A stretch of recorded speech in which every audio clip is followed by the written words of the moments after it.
Shogun, Episode 4, The Eightfold Fence. We're starting to get a lot deeper into the political maneuvering and intrigue, and shit's about to go down, so let's jump right in and talk about it.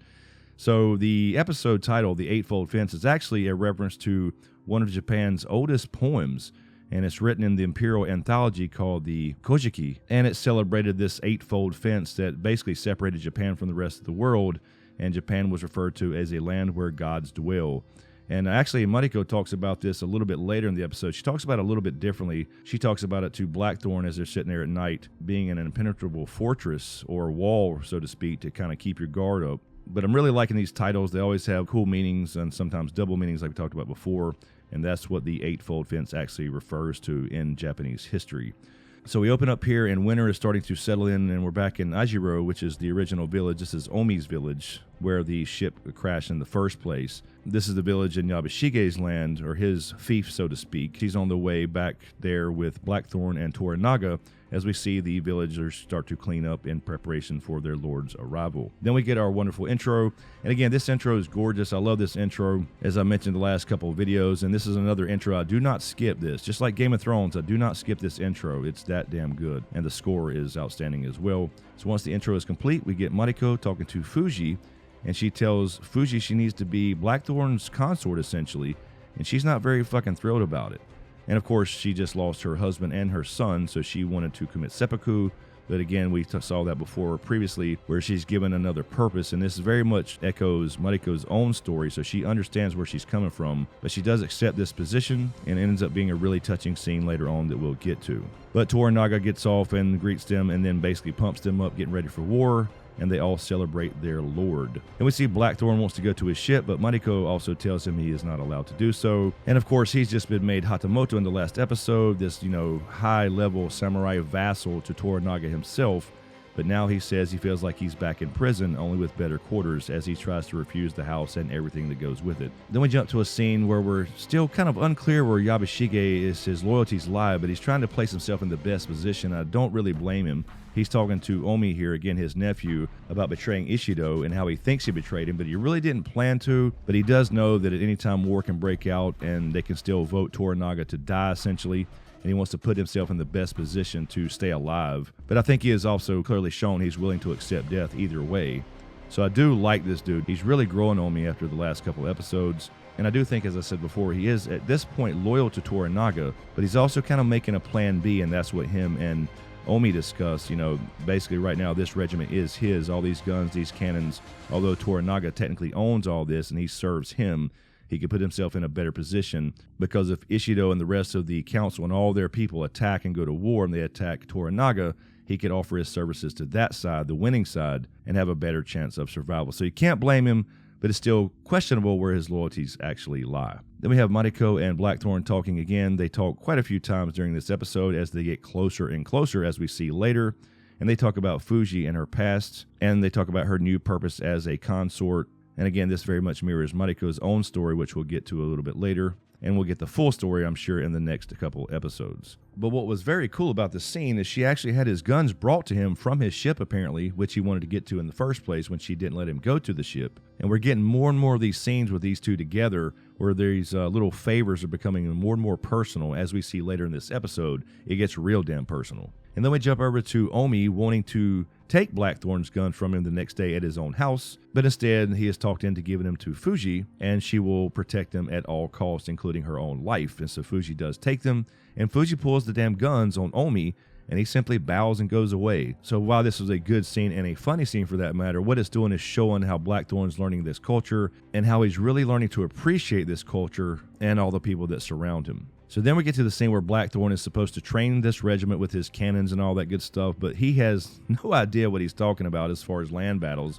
and starts telling of this old battle, this 35, 40-year-old battle. But then he thinks about it for a minute and says he wants to teach them how to battle at sea, which he does know about. So he's telling them that he can set up his ship from the ocean and aim his cannons at any castle, tear down the walls, and let the samurai on the land actually siege that castle in any particular case. So it's smart here, playing up to his own strengths instead of just bullshitting his way through it. Then he talks Yabashige into letting him demonstrate his cannons. This is going to be great for Toranaga if he gets his hands on them, but right now, again, going back to Yabashige and his own plans, or his potential plans, right now this is all his. And then we see these good little moments. This is what makes this show really good, because we see just a quick scene with Blackthorn between these training scenes where he's kind of practicing this eightfold fence philosophy that Mariko told him about, where he sits there seemingly just listening to the rain. So that's what's really good about this show, is these little tiny things you miss. And if you go back and watch it a second time, I promise you it's better the second time. You pick up on a lot more. And then we see Fuji writing something, and I'm still not sure exactly what she was writing, so let me know in the comments what you think she was writing, but she seems to be kind of getting on board with this whole thing here. And then we see Mariko as well look through his journals, so she's starting to read his journals where he was essentially a pirate and learning some of the terrible things he's done, but also sees the good in him and what he's done so far in Japan and how he's kind of adapting to the culture, and he's willing to risk his life and all that kind of stuff that we've seen before for all these people that he doesn't even know.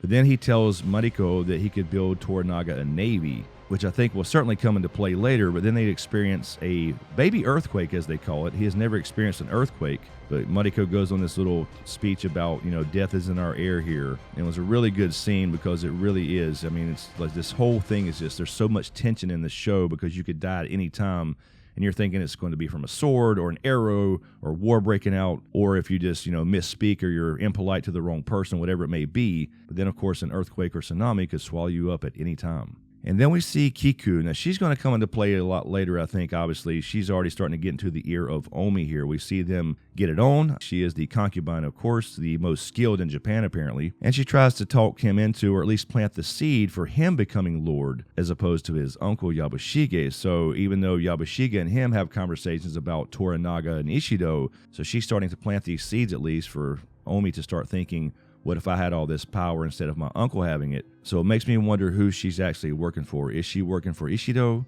or perhaps just the council itself? And then we see Ishido's men show up to the training the next day, and Yabushige still plays the game here, what we were talking about before. He tells them, and he couldn't help, what happened back in Osaka. He did not know Toranaga was with him, so he had to leave and serve his lord. But he still promises that, look, this is my stuff. I want you to see what I can do here. I can be of service if war breaks out to Ishido as well. So again, he's playing both sides to where he's going to have the best outcome when war does break out. And believe me, war is coming. And then we see Blackthorn sitting there eating with Mariko and Fuji again. And what's funny here is that he wants to try this food called natto. And natto is just a soybean food, but it's fermented with a bacteria from any grazing animal, particularly a cow. Think about cow cud. So they chew it, regurgitate it, swallow it again, do it over and over, and that actually ferments it. So this is a traditional dish in Japan, and that's what gives it the smell it has and why he kind of thinks it's old goat cheese. But this was a really good scene as well, because Blackthorn actually thanks Fuji and gives her a gun as a gift, and he means this in a nice way. And at first she kind of rejects it, saying, what the hell would I do with this? And Mariko is explaining that he's trying to be polite and trying to learn their customs and culture, etc. In return, Fuji gets up and goes and gets the family swords carried by her father, and says that he must accept these because as a Hatamoto, he must carry swords in order for her to serve him. So now he's got the look, now he's got to learn how to use them.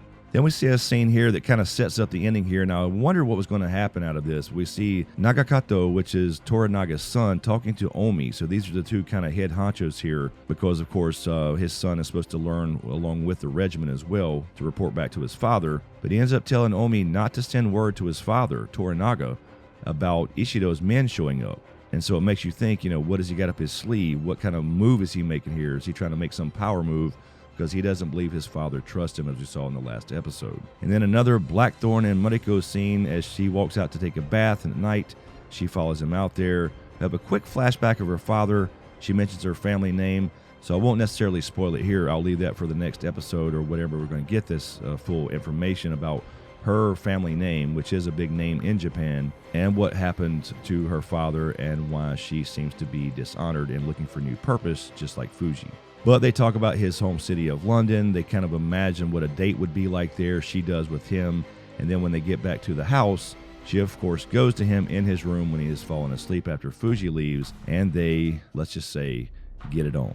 It was going to happen sooner or later. And then we get to the last scene, and this is the big oh shit moment. Yabushige was going to show the Ishido men, the cannons and all that, as they had planned to do since he had stayed the night. But Nagakato, again, Toranaga's son, had come up with this plan to kill the Ishido men, which were there as messengers. So he tells everybody to get the hell out of the way. He had already had other cannons set up at the other end of the field, and he actually kills all of his men with cannons, and this was fucking brutal. Now, Yabashika tries to stop this, but it's too late. These men are tore up, and you felt bad for them anyway.